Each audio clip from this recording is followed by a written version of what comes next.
Hi everyone, welcome to my channel, or welcome back. I'm Kathy. So I was laying in bed last night and all these thoughts were going through my head, and this might sound weird, but it was surrounding, is Bryan Kohberger's mom a devout Christian? So if I don't really cover true crime or any of that, I did one video, I think it was last week, about the 4 University of Idaho students who were unalived in November of 2022. And Bryan Kohberger, I'll just call him BK because that's kind of what the media has started saying. And like the judge during the sentencing said, you know, because he agreed to a plea deal, he admitted to unaliving all of them and breaking into the house and all of that. So he is in prison for life, no chance of parole or appeals or anything. So there's just so much swirling around. It's such an interesting, I mean, obviously tragic and horrifying and awful and heartbreaking story. Oh my gosh, if anyone is following it or has been following it the last 2.5 years. So, you know, it's just weird. Like, I think about it, I think, okay, this is a modern day mass murderer that we have. I mean, I know there's a lot of them out there and there's a lot in prison already, but this is one that just happened 2.5 years ago.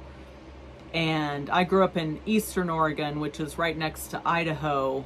And this town, it's a smallish town where this university is. It was only about 4 hours away from where I grew up. So I know the area and just how the communities are there in Eastern Oregon and Western Idaho. And just absolutely heartbreaking for this to happen. And there's just so much behind it. So there are videos. One of them I watched yesterday. I don't watch too much true crime.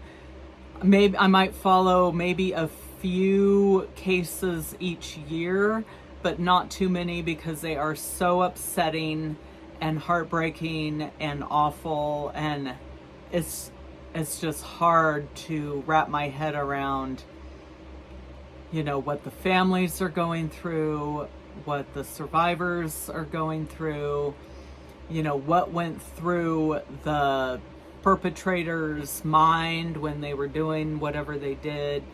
So yeah, I can't take in too much of that. So this is one of the few I have followed in the last 3 years. So there was a video yesterday.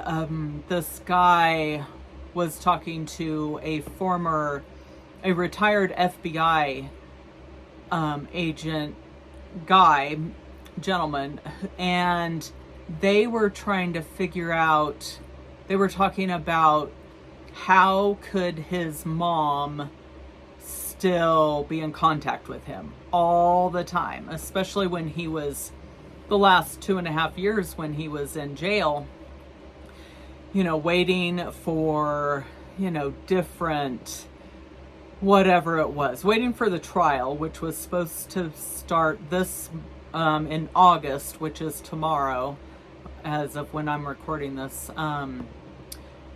2025. So they were talking about, my gosh, you know, his dad wasn't at the sentencing, which was a couple weeks ago. His mom and one of his sisters was there. And so these two guys are talking and just saying, you know, yeah, we don't blame his dad for not being there, because if you have a son that does this, and this is the guy's point of view, they said, you know, you can't even wrap your head around it. You don't want to, you don't want to think about it. And you just, and that was the sentencing plus the victim impact statements, which that's what I did the video on. I'll link that down below in the description box and probably in the comments too. But yeah, so they were just saying, yeah, we wouldn't have been there too. We would have just said, nope, you're dead to me. I'm not dealing with you anymore. Even though you're my son, you did horrible, unspeakable things to innocent people. And no, I will have nothing to do with you. So they're like, just why is his mom, they have these hour-long plus phone calls, I guess, all the time during the last 2.5 years. And while he's been in jail, and from what I've heard, like, I don't know if jail's like that, but in prison, I guess they can have a tablet, and that's where they do their phone calls from. But I don't know if it's like that in jail also. Maybe. I think that's what they said. So yeah, and so and then I was reading the comments, and a lot of women were saying, it's her son. I mean, a mother's love is so strong, and yeah, you can't believe what they did and the choices they made, but you still love them, and you're going to be there for them. You might be the only one who's there for them. And, one lady wrote, maybe you should have interviewed a female who's a mom instead of, both of you guys just talking about, your opinion. And when here you're trying to figure out a female's perspective of being a mom. And it got brought up, someone in some video, I think they referred to it, that, well, his mom's a devout Christian, which I did a little research before I started recording. And it's pretty vague online about, what exactly his family believes, how he was raised, any of that. And yeah, everyone's entitled to their own, religion and thoughts and whatever they believe and what they follow and all that stuff. And it doesn't have to be online and for everyone in the world to see. But I was trying to see what I could decipher, and some places said, maybe Jewish just because of his last name, maybe Catholic because when he first went to jail, he saw a priest came and saw him every week, which, I mean, people are just maybe reading into things, but, also trying to figure out. And so, and other places thought, yeah, he was raised Christian in a Christian household, but, maybe went off on to something else. Who knows? And so, one thing that his mom said, which I read like right after he got arrested, I believe, and he was arrested at their house in Pennsylvania, and probably one of the only statements that I know of that she's made, she said, they feel awful, absolutely awful for the victims' families, and, there's no words that you can say. And she said, she's praying for all the families, and I think she said praying every day for them. And then someone else pointed out, if you are a Christian, Jesus calls us to forgive and to love one another. Many Bible verses about that, love one another as I have loved you. And let's see, love your neighbor as you love yourself. and yeah, forgiveness and love, that's basically Jesus right there. And so maybe who knows? Who knows if she is, sorry, the cat might knock this over. Come on, get down. So, yeah. God is the only one who knows her heart and what exactly, she believes and if she follows Jesus and all that. So, but just going by her actions, and sometimes actions speak really loud, saying that she is praying for all the families every day. I can't even imagine if your child does something and, sorry, I need to move her because she's gonna knock that over. But so, and then just by calling him or him calling her and then them talking for an hour and a half, whatever, every day or all the time, because they interviewed other inmates at the jail and also some workers at the jail. And yeah, people have said, yeah, all the time, he's talking to his mom. And the two guys in this video were trying to figure out, well, what are they talking about? And they came up with, well, it's probably a lot of, survival and how to survive with, the prospect of being put in prison for the rest of your life and, just, yeah, how to survive each day and all that. But yeah, the thoughts I had were, okay, she might, hopefully she is a Christian. Hopefully the whole family is. I'm not sure about BK just with his actions, but then there are people out there who do horrific, heinous crimes and they claim, yes, I am a Christian, I follow Jesus. Sometimes they just say crazy things I'm not even gonna repeat, but I'm sure you guys have heard, yeah. So, but only God knows someone's heart, if they truly love Jesus as their Lord and Savior. So, yeah, maybe she is a Christian, and I'm sure it's a huge struggle for her just every day. Like, wow, one of my children is in prison for the rest of his life. I don't even know if he can have, I think visitors are very limited. And I think maybe even down the road. So probably all they can do now are phone calls and emails and letters, I think. But so I'm sure she's having a really rough time.